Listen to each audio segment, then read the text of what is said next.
Tsaka ano po yung particulars?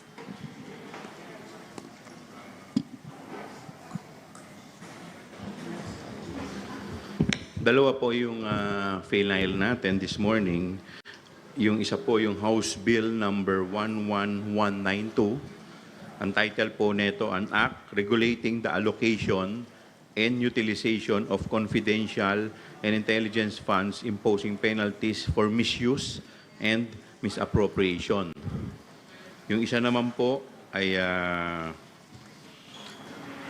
House Bill number 11193. Ang title naman po nito, an act regulating special disbursing officers and imposing penalties for misuse and misappropriation of funds. So ano po yung specific na laman? May parusa po ba? Ano po yung mga parusa na nakalagay dun sa proposed bill? May mga parusa. Bukod siyempre sa mga admin tsaka mga criminal liability, nilalagay din dito na pagka ikaw ay mapatunayan na nag-violate dito sa mga batas na to, magkakaroon ka ng perpetual disqualification to hold public office. For both bills, yes. Apo. Yung isa, yung sa... Pero siyempre, lahat naman ng mga to, dadaan pa to sa committee. May mga... sa Section 10, dito sa SDO, specifically Section 10, penalties, without prejudice to the filing of criminal, civil, and administrative cases, the penalty of perpetual disqualification from office shall be imposed upon the SDO for violation of any of the provision of this Act, including loss of benefits. And all of these stemmed from... Dito po sa ating committee hearing.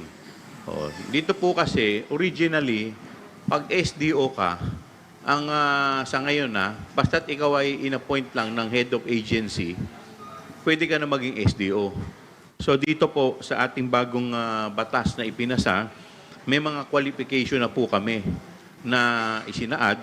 Number one, kailangan siyempre, bukod sa kailangan ikaw ay permanent official or employee of the agency.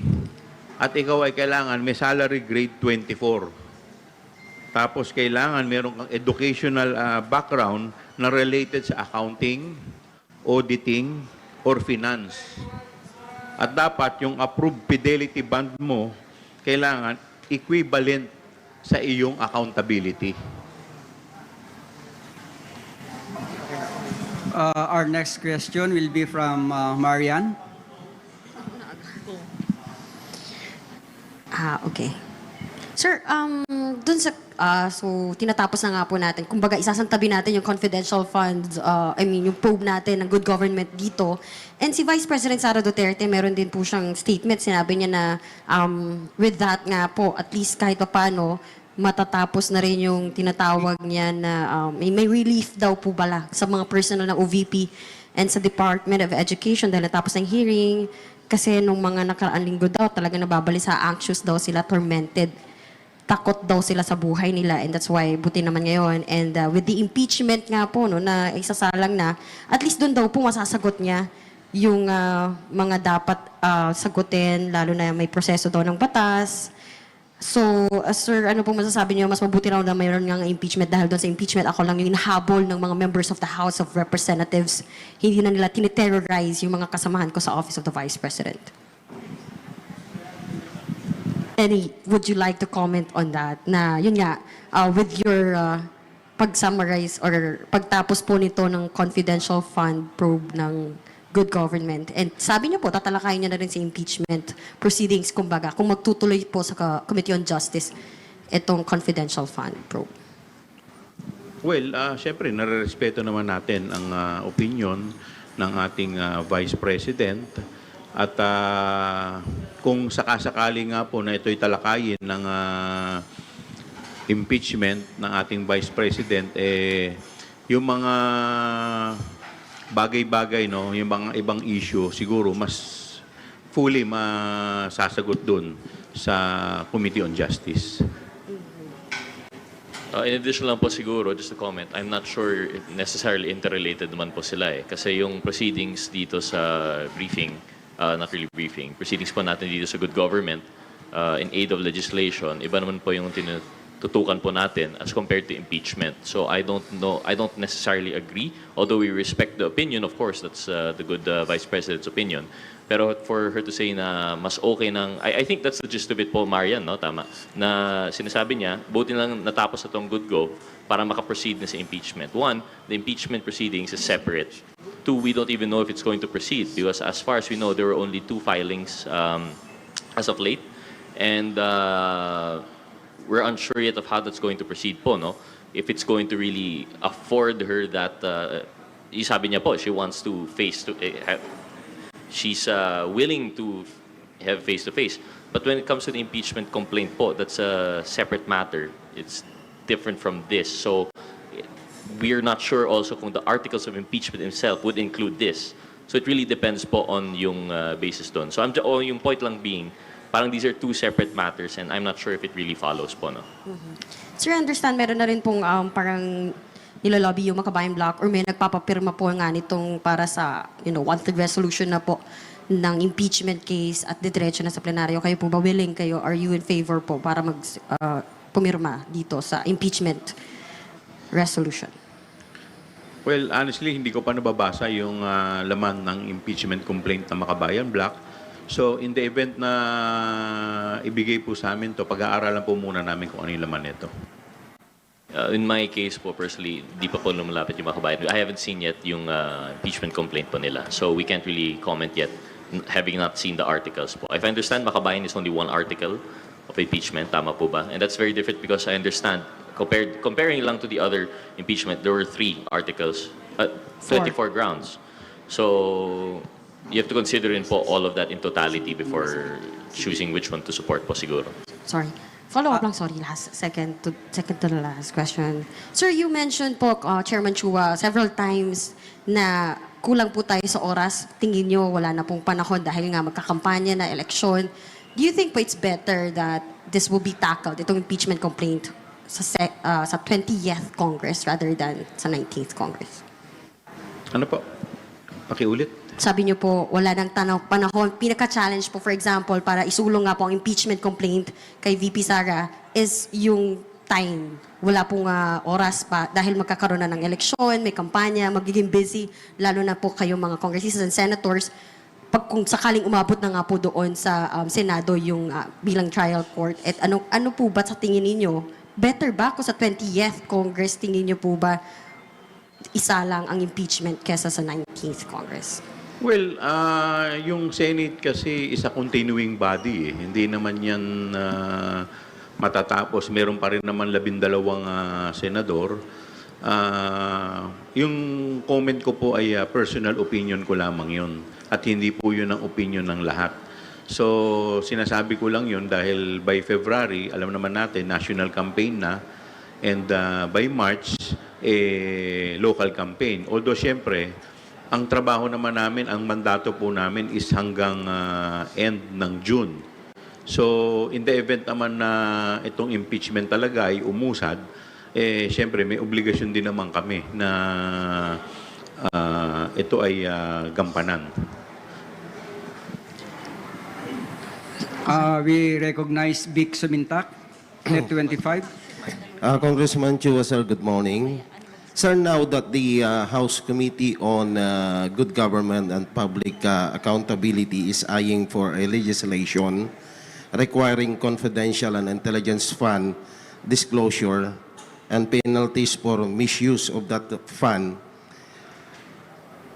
may we know kung ano ang magiging hakbang ng Congress now that the Commission on Audit, naglabas sila ng report na yung Office of the President ay top spender ng 2023 confidential and intelligence fund, pati yun ba ay bubusisiin din ng Kongreso kung papaano ginastos?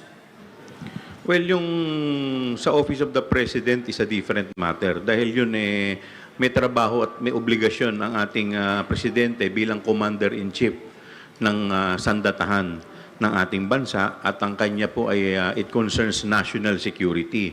Ito pong ipinapasa po namin ay paglilimita sa mga ahensya na wala pong kinalaman sa national security, sa peace and order at intelligence gathering. Kami po kasi confined, itong investigasyon namin is confined doon sa privilege speech ni Congressman Valeriano at saka ni Congresswoman Luistro.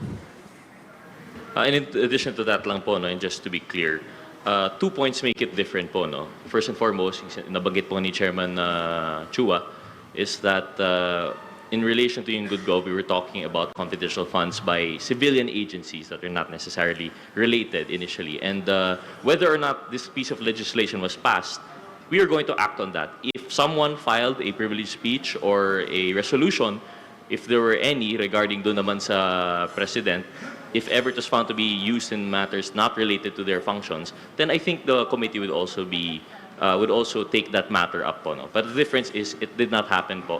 Dito, confidential funds of a civilian agency. So, President, very clear po. In fact, if I understand po, sir, no, the COA, can you give us yung value po, sir, yung sa COA? Ano po yung nabanggit? For 2023 po ito, no? For 2023, the Office of the President under President Ferdinand Marcos Jr. is the top confidential and intelligence fund spender for 2023 with a combine of 4.56 billion based on the report of COA Annual Financial Report. Confidential and intelligence funds po, no? We have to take note, yung sa good government, what we were talking about is confidential funds of a civilian agency. Intelligence funds po, which are related to national security concerns as disbursed by the necessary security agency. Iba naman po yun. And I think the bulk of my understanding of the news was correct. Yung sa 4 point something, majority of that was intelligence funds naman po talaga.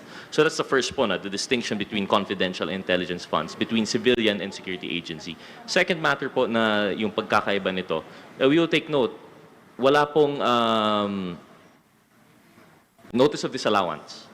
There was no notice of disallowance in the OP, and that's why no one has filed any privileged speech or resolution. Dito po sa OVP, nagkaroon pa ng notice of disallowance. So that's one difference po siguro. And in fact, one of the provisions in the new piece of legislation is that the notice of disallowance would open up yung COA declassification. So I think those are the two kinds of distinctions. But in summary po, if ever there was a complaint, I believe the committee will hear it. But given po na one, it's not really, that was intelligence and not confidential, and two, wala namang notice of disallowance, I think we'd understand kung bakit wala po actually in the complaint. Okay. Sir, one last na lang go. On the impeachment issue, sir, as you have mentioned, na kung sakaling dito sa House, lumusot yung impeachment, pupunta ng Senado, yung panahon ang problema. Pero probably, sabi nyo nga kung Chua, continuing body ang Senate kasi may matitirang 12. Pero ang problema doon, di ba sir, based on the rules of impeachment, does not constitute yung required numbers that is 2/3 to convict the impeachable official. Then what will happen to the impeachment case if ever makarating ng Senado? Well, unang-una, yung gagraduate po ay may mandato pa sila hanggang June, end of June.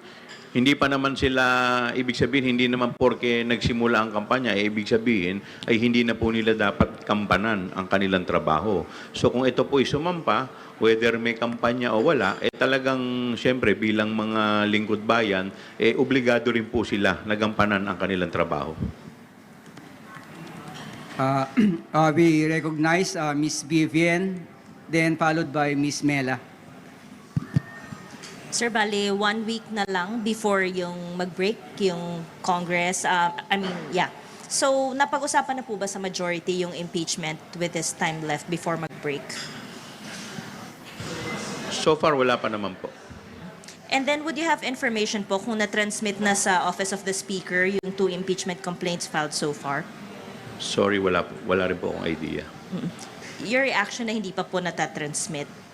I mean, if at this time hindi pa natatransmit?